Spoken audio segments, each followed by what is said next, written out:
Hello everyone, welcome to our channel doses learning. আমি সুমন বিশ্বাস। তোমরা কি কখনো ভেবে দেখেছো বিভিন্ন ধরনের ফর্মে আমরা ওষুধকে দেখতে পাই? কখনো ট্যাবলেট, কখনো সিরাপ, কখনো অয়েন্টমেন্ট, আবার কখনো ইনজেকশন। এর পিছনে রয়েছে ভীষণ এক ইন্টারেস্টিং সায়েন্স, যেগুলো শুনলে তোমরা সত্যি অবাক হয়ে যাবে। আর তার সঙ্গে তোমরা লক্ষ্য করেছো ডাক্তারবাবুরাও কখনো ট্যাবলেট, কখনো সিরাপ, কখনো ইনজেকশন, কখনো অয়েন্টমেন্ট লেখে। কোনটা দ্রুত কাজ করে, কোনটা আস্তে আস্তে কাজ করে, এইগুলো সবই আমরা আজকের ভিডিওর মধ্যে কমপ্লিট করব। তো যদি ভিডিওটিকে ভালো লেগে থাকে তাহলে অবশ্যই লাইক, শেয়ার এবং চ্যানেলটিকে সাবস্ক্রাইব করতে ভুলবেন না। চলুন তাহলে শুরু করা যাক।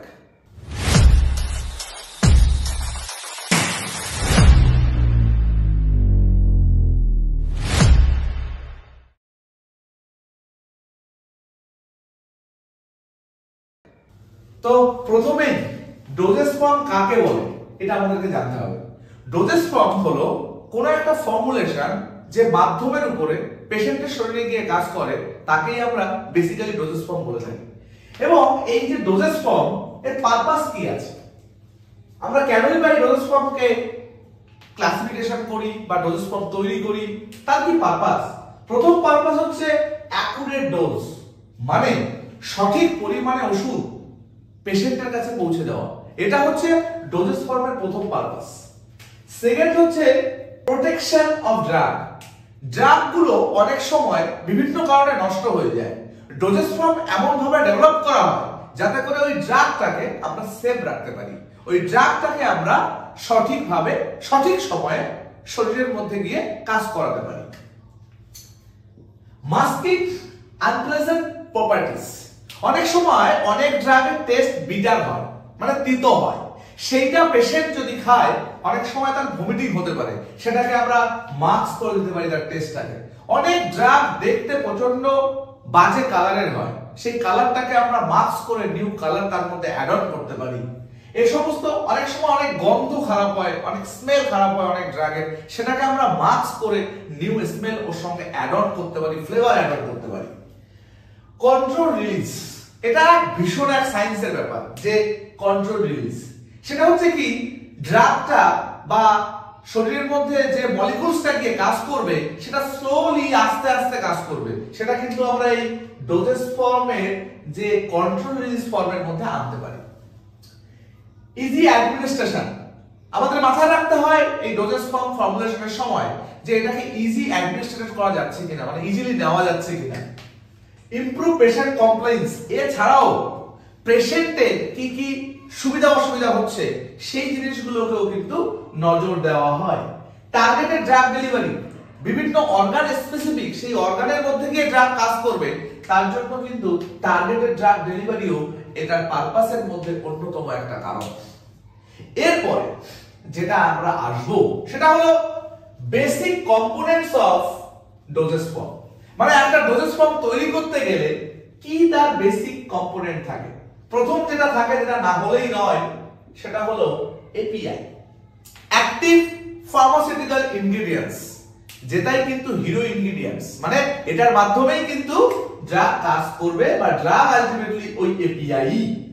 এক্সিপিয়েন্টস, এই ড্রাগকে, যেমন একটু আগে আমি এখানে বললাম প্রোটেকশন অফ ড্রাগ, তাহলে এই ড্রাগকে প্রোটেক্ট কি করে আমি করব, তার জন্য আমাকে বিভিন্ন রকম সাবস্টেন্সকে অ্যাড করতে হবে, like binder, like filler, like preservative. Preservative মানে আমরা প্রত্যেকে জানি ড্রাগটাকে ভালো রাখার জন্য, ফর্মুলেশনটাকে ভালো রাখার জন্য। Flavouring agent, masking unpleasant properties. Solvent, বিভিন্ন রকম সলভেন্টকে আমরা অ্যাড করব। সুতরাং এই এপিআই প্লাস এক্সিপিয়েন্টস দিয়ে আমরা একটা সুন্দর ডোজেস ফর্ম আপনাদের সামনে নিয়ে আসি। আমরা প্রিভিয়াস ভিডিওতে অ্যান্টিবায়োটিক্স নিয়ে আলোচনা করেছি। অ্যান্টিবায়োটিক্স কিভাবে আমাদের শরীরে কাজ করে সে বিষয়ে আলোচনা হয়েছে। আই বাটনে আমরা ভিডিওটির লিংক দিয়ে দিলাম, তোমাদের যাদের প্রয়োজন বা ইন্টারেস্ট মনে করছো অবশ্যই ভিডিওটি দেখে নেবে। এরপরে সবথেকে ইন্টারেস্টিং যে ব্যাপারটা ডোজেস ফর্মের মধ্যে, সেটা হচ্ছে কত ধরনের ডোজেস ফর্ম হয়। প্রথমেই হয় সলিড ডোজেস ফর্ম, তারপর হয় semi solid doses form, liquid doses form, gaseous doses form. এই সলিড ডোজেস ফর্মের মধ্যে এক্সাম্পল হিসেবে প্রথমেই যে নামটি চলে আসে ট্যাবলেট, তারপর capsule, powders, granules. Solid doses form basically আমরা ওরালি ইনটেক করি। এটা মোস্ট স্টেবল, অনেকক্ষণ এটাকে ভালো রাখা যায়, তার জন্য আমরা মোস্ট স্টেবল বলছি। ইজি টু হ্যান্ডেল, যে কোনো জায়গায় নিয়ে যাওয়া যায়, তার সঙ্গে এটাকে স্টোর করাও অনেকটা ইজি, অ্যাডমিনিস্ট্রেট করাও অনেকটা ইজি। এই ট্যাবলেট আর ক্যাপসুলকে বলা হয় সলিড ইউনিট ডোজেস ফর্ম, আর পাউডারস আর গ্রানুলসকে বলা হয় সলিড ডোজেস ফর্ম। কারণ ট্যাবলেট এবং ক্যাপসুলের মধ্যে নির্দিষ্ট পরিমাণে ড্রাগ ইনটেক থাকে, যেমন প্যারাসিটামল 650 mg, আর ক্যাপসুল ও ওরকম কোন ফর্মে আমরা অনেক সময় দেখি, তবে পাউডার আর গ্রানুলসকে কিন্তু আমরা ইউনিট ফর্মে দেখি না। তাই সলিড ইউনিট ডোজেস ফর্ম আমরা এই দুটোকে বলি, আর এটাকে আমরা বলি solid doses form. Semi solid doses form used for external as well as topical application, অর্থাৎ স্কিনে ব্যবহার করা হয়। তার সঙ্গে আমরা অনেক সময় অপথলমোলজিক্যালিও মানে চোখেও আমরা এটাকে ব্যবহার করে থাকি। এক্সাম্পল অয়েন্টমেন্ট, ক্রিম, জেল এবং পেস্ট, টুথপেস্ট থেকে শুরু করে এই সমস্ত জিনিসপত্র কিন্তু পরে সেমি সলিড ডোজেস ফর্মের মধ্যে। তারপরে লিকুইড ডোজেস ফর্ম, এটা ভীষণ ইন্টারেস্টিং বাচ্চাদের জন্য, কারণ বাচ্চাদের জন্য এই লিকুইড ডোজেস ফর্মটা অনেকটা ইজি। ট্যাবলেট বাচ্চারা খেতে পারে না, কারণ তাদের ডিফিকাল্টি হয় তাদের গিলে খেতে গেলে, তার জন্য এটা কিন্তু বাচ্চাদের জন্য এবং যারা অনেক বয়স্ক সে সমস্ত পেশেন্টদের জন্য কিন্তু আমরা এই লিকুইড ডোজেস ফর্ম রেকমেন্ড করি।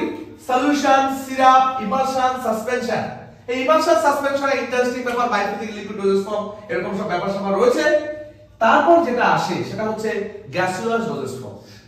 এই গ্যাসিওলাস ডোজেস ফর্ম মানে হচ্ছে কি, use for respiratory system disorder, aerosol inhaler. আমরা দেখেছি ইনহেলার আমরা অ্যাজমাটিক পেশেন্টদেরকে এরকম ভাবে চাপ দিয়ে নেওয়া হয়, তারপর এরোসেল টেকনোলজিতে আমরা লিকুইডটাকে কনভার্ট করি গ্যাসে, সেই সমস্ত জিনিসকে আমরা গ্যাসিওলাস ডোজেস ফর্ম হিসেবে বলে থাকি। এরপরে রুট অফ অ্যাডমিনিস্ট্রেশনের উপর ডিপেন্ড করে আরেকটা ক্লাসিফিকেশন হয় সলিড ডোজেস ফর্মের। এটা ডিপেন্ড করে ফিজিক্যাল প্রপার্টিজ উপরে, আর এটা ডিপেন্ড করে হচ্ছে রুট অফ অ্যাডমিনিস্ট্রেশনের উপরে, মানে কিভাবে আমরা পেশেন্টকে এটাকে দিচ্ছি। ট্যাবলেট ওরাল ডোজেস ফর্ম হিসেবে আমরা ব্যবহার করি, সঙ্গে ক্যাপসুল, সঙ্গে সিরাপ। মুখ দিয়ে খাওয়ার জন্য ওরাল ডোজেস ফর্ম, মানে মুখ থেকে যেটাকে আমরা নিচ্ছি। প্যারেন্টাল প্রিপারেশন, সেটাকে আমরা ইনজেকশন বা ইনফিউশন জাতীয় জিনিসকে আমরা বলে থাকি। টপিক্যাল ডোজেস ফর্মের মধ্যে আমরা অয়েন্টমেন্ট, ক্রিম, লোশন এগুলোকে ধরি। রেকটাল দিয়ে আমরা সাপোজিটরিজ, এনেমাস এগুলোকে নিয়ে থাকি। ভ্যাজাইনাল ট্যাবলেট সেগুলোকে আমরা নিয়ে থাকি। Ophthalmic, eye drop, eye ointment. Nasal, যেটা বেসিক্যালি নাক দিয়ে দেওয়া হয়, nasal spray, nasal drops. Inhaler বা ইনহেলেশন প্রসেসের মধ্যে ইনহেলার্স রয়েছে, আমাদের নেবুলাইজার রয়েছে। ট্রান্সডার্মাল প্যাচ রয়েছে, যেটা বেসিক্যালি আমাদের ডার্মাটোলজিক্যালি মানে কোন একটা জায়গায় প্যাচ বেঁধে দেওয়া হয় এবং সেখান থেকে আলটিমেটলি কি হয় না কোন একটা টার্গেটেড ড্রাগ ডেলিভারি সিস্টেমে কাজ করে। আমার বিশ্বাস তোমাদের প্রত্যেকের এই ভিডিওটি ভালো লেগেছে, আর যদি ভালো লেগে থাকে অবশ্যই ভিডিওটিকে লাইক, শেয়ার এবং কমেন্ট করতে ভুলবে না। তার সঙ্গে চ্যানেলটিকে সাবস্ক্রাইব করে দেবে।